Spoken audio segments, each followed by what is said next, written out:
safety of persons and goods up its revenue base in the maritime sector. In the past 3 years, our contribution to the Consolidated Revenue Fund has surpassed every known record before now. The Nigerian Inland Waterways Authority, Maritime Academy Oron, and the Council for the Regulation of Freight Forwarding in Nigeria also defended their 2019 budget estimates. From the National Assembly, Kenneth Nanim, NTA News. Our next set of reports concern security matters. The Chief of Defense Staff, General Gabriel Olonishakin, says there is need to strengthen the Nigerian Navy, given its strategic role in combating rising maritime security threats and economic sabotage. General Olonishakin said this at the passing out parade of Batch 28 trainees at the Nigerian Navy Basic Training School, One, River State. Kingsley Amajiri reports.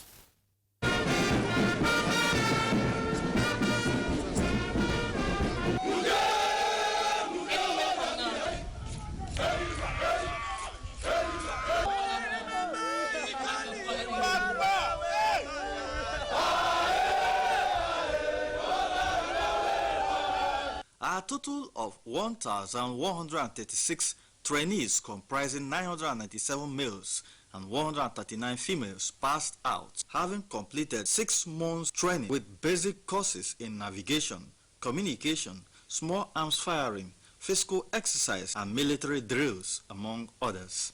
This prepares the Batch 28 trainees for military service. Chief of Naval Staff, who was the reviewing officer at the occasion, tasked the graduates to bring the knowledge acquired to bear to enhance maritime security in Nigeria. He enjoined the naval authorities to rise up to the national security challenge towards containing pipeline vandalism, illegal oil bunkering, and economic sabotage within the nation's territorial waters. Other emerging challenges in the maritime domain are piracy in the Gulf of Guinea.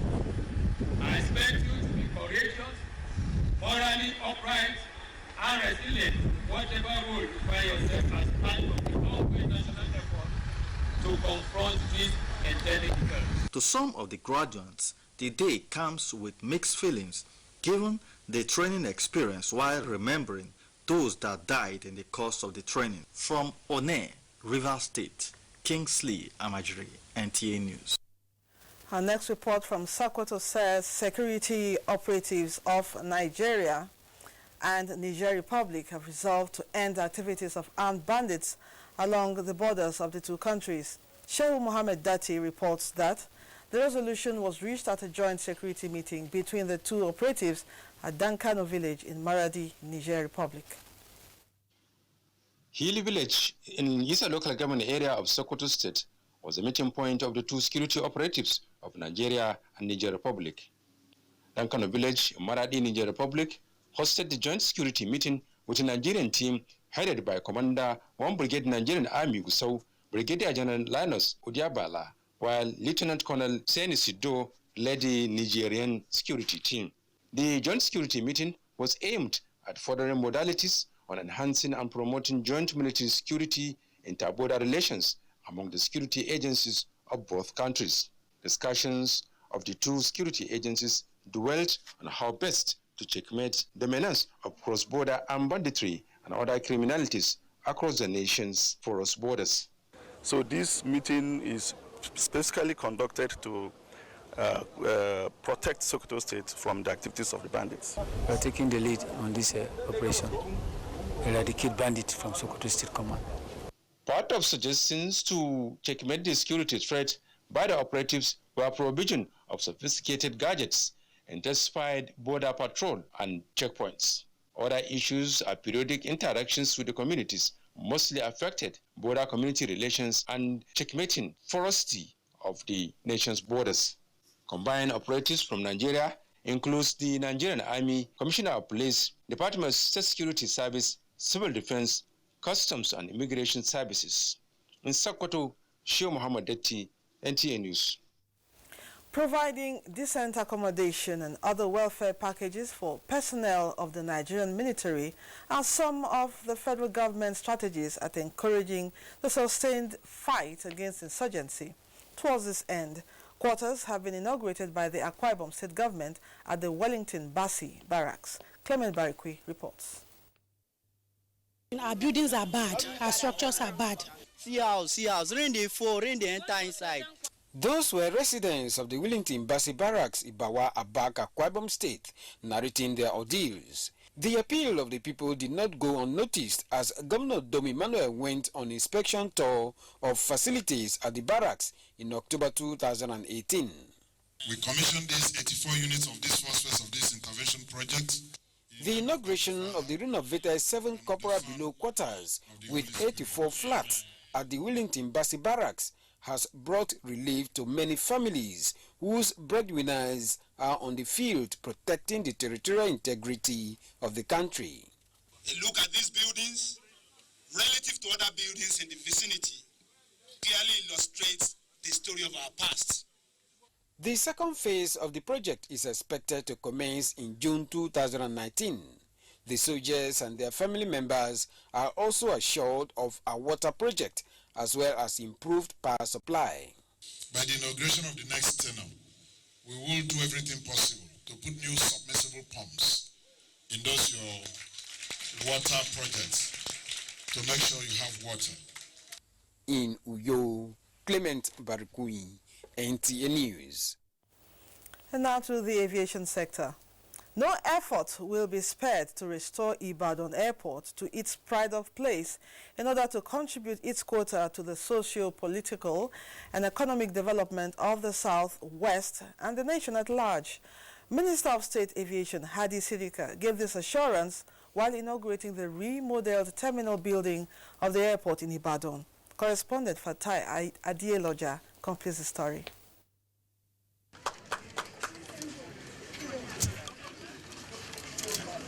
The Minister of State Aviation, Hadi Sirika, listed Ibadan as one of the 157 projects embarked upon by President Muhammadu Buhari to make life more meaningful for the citizenry. What Kaduna is to the north, what also Enugu is to the east, as well as Benin, the south-south, that is what Ibadan is to the west. We cannot grow bigger and can't run faster than our fathers. Oyo South Senator Soji Akobi, who represented Governor Abiola Ajimobi, gave kudos and, like Oliver Twist, put the Southwest demands in proper perspective. We want a situation where this will be upgraded. It might not be up to world class, but to a level that our people going to Saudi Arabia, going to Jerusalem, can fly directly from here. And what are the factors militating against optimal utilization of Ibadan Airport? The length of our runway is 2,400 meters, and it needs to be extended. We are running this airport on generator, but as time goes on, by the grace of God, when the transformer arrives, we'll be able to power this airport very well. With the assurances of the minister, Ibadan Airport will in no distant time live up to expectations in Ibadan. Fatai Adieloja, NTA News. The federal government says it will not be distracted nor dissuaded by threats to destabilize its programs and policies by what he describes as the desperate opposition. Information and Culture Minister Lai Mohammed stated this at this year's Ramadan lecture series in his Oro Country Home. Anthony Forsen reports. The Information and Culture Minister Lai Mohammed said, in this holy month of Ramadan, where faithfuls take to fasting, prayers, self-purification, renewed focus and sense of community, it is appropriate to put the nation into prayers. I make this request that we should all pray for peace and unity against the background of those who are daily plotting to exploit our national fault lines of religion and ethnicity. Those who masquerade as Democrats but can't take electoral defeat. Those who will not hesitate to collude with anti-democratic forces and then end us to fund the embers of violence in the country, and those who have elevated their personal ambition over and above our survival as a nation. To this end, the minister said there are credible evidence to the fact that the opposition is bent on sabotaging the President Muhammadu Buhari-led administration. No government, with the kind of evidence that we have of plans to subvert the powers of the state, attack the nation's economic life wire, and generally unleash mayhem on the polity, we keep quiet. The security agencies are all alert to their responsibilities and will not sit by and allow anyone to reverse the gains of our democracy under any guise. Special guest of honor at the occasion and Governor of Kebbi State, Atiku Bagudu, appealed to the wealthy to have compassion on the needy, as it is the essence of Ramadan. He called on Nigerians to support the President Muhammadu Buhari's good intention and laudable developmental programs for the country. In the spirit of this month, I urge every one of us here, Muslim and non-Muslim, to take it upon himself or herself that would individually contribute to national synergy building that will support the federal government, because we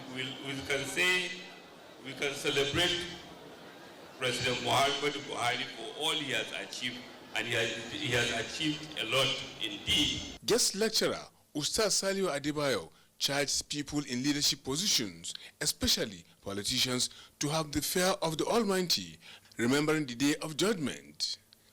This year's edition is the 12th Ramadan lecture series since it began. From Oro in Kwara State, Anthony Forson, NTA News. You're watching the news on NTA International, reaching you from Abuja. Time now for a break. More news when we return. Business owner or fresh graduate looking to learn new skills in line with your passion or business? Would you like to get a grant of 1 million naira to grow your business? How about interfacing with top government officials responsible for youth intervention programs? Would you like to meet with successful entrepreneurs who will offer you 12 months guided mentorship in your field, all for free? Then you need to be at the National Youth Entrepreneurship Empowerment Summit coming up on the 21st to 23rd of May 2019. Time is 9 a.m. daily. Venue is International Conference Center, Herbert Macaulay, Area 11, Abuja. Learn from the likes of Jimmy Tewe, Trisha Ikwanwombia, Ubong King, Kafi the Dancer, Kule Idowu, Frank Donga, George Okoro, and many others. Proudly supported by the Office of the Secretary to the Government of the Federation, OSGF, the Tony Elumelu Foundation, the Jimmy Tewe Company, and Eventi Planners. Attendance is free, but registration is compulsory. Register at www.nyees.org.ng. This event is part of activities lined up for the Presidential Inauguration and Democracy Day Celebration 2019. NTA International News. Africa as it is. Welcome back. Primate of all Nigeria Anglican Communion, Most Reverend Nicholas Oko, has urged Nigerians to be their brother's keeper. He was speaking at a Thanksgiving service to mark the end of the 2019 Synod of the Church in Abuja. Victor Azu has details. The Anglican community in Abuja has been deliberating on issues affecting the church and society in the last 3 days. It's the third session of the 10th Synod, and this is the closing ceremony.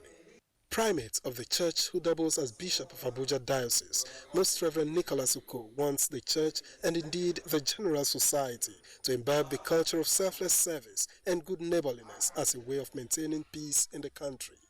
The way we are living is not right. We need to live better, and that is to live to serve our neighbor, to live to serve God. But you cannot serve God when you and your neighbor are at loggerheads. The Bishop of the Convocation of Anglicans in the North America, Right Reverend Felix Oji, alludes to this in his sermon. Leaders in this country need to be genuinely servant leaders. And the leader is a person who takes care of people. This synod, with the theme Servant Leadership, is the last for Archbishop Oko, who would be retiring as Primate and Bishop of Abuja at the end of the year. In Abuja, Victor Azu, NTA News. President Muhammadu Buhari joins the media world in celebrating veteran journalist, columnist, and author Dan Uchima Agbese, who turned 75 on May 20, 2019, congratulating him for years of consistency, resilience, and patriotism. Buhari affirms that Agbese's passion for journalism reflects his deep love for Nigeria as depicted in the subjects of his columns, books, and the analytical and investigative prowess given to the treatment of national issues, commending him for sacrificing his time and talent in pursuit of a greater future for the country. The president believes the veteran journalist made sacrifices for Nigeria's return to democracy and strengthening of democratic institutions that must be acknowledged, which will remain indelible in the sands of time. As a co-founder of Newswatch magazine turns 75, President Buhari extols his virtues of humility, discipline, focus, and exceptional brilliance that have contributed to the dynamism and vibrancy of the Nigerian media industry. Candidates vying for the presidency of the 74th session of the United Nations General Assembly have been reminded to sustain the vision of the General Assembly. President of the 73rd session of the United Nations General Assembly, Maria Espinosa, threw the challenge during an interactive session ahead of the election. Adebola Brooklyn Sunday has that. The dialogue is in accordance with paragraph 73 of the United Nations General Assembly's Resolution 71, sub 323 of September 8, 2017, and in principle of rotation and its Resolution 33, sub 138 of September 1978. I now have the honor to give the floor to His Excellency Tijani Mohamed Bande of Nigeria. Maria Espinosa reminded the sole candidates, Nigeria's Mohamed Tijani Bande, to bring to fulfillment his vision statements already circulated to all members. In line with the overall objective of increasing the transparency and inclusivity of the process, the informal interactive dialogue is being webcast. During question and answer session by delegates, Mohamed Tijani Bande promised to build on the achievements of the 73rd session of the Assembly. Dealing with climate change, terrorism, pandemics, global warming, and related issues in our individual configurations, either as groups or as even countries. Mohamed Tijani Bande is at the peak of consultations ahead of the election into the presidency of the 74th session of the United Nations General Assembly. Adebola Brooklyn Sunday, NTA News. For stories that made headlines globally, let's again join Adebola Brooklyn Sunday for World in 6 Days segment of the news. Welcome to this segment of the news where we bring to you some of the happenings around the world in the last 6 days. We told you that South African Sarah Khumalo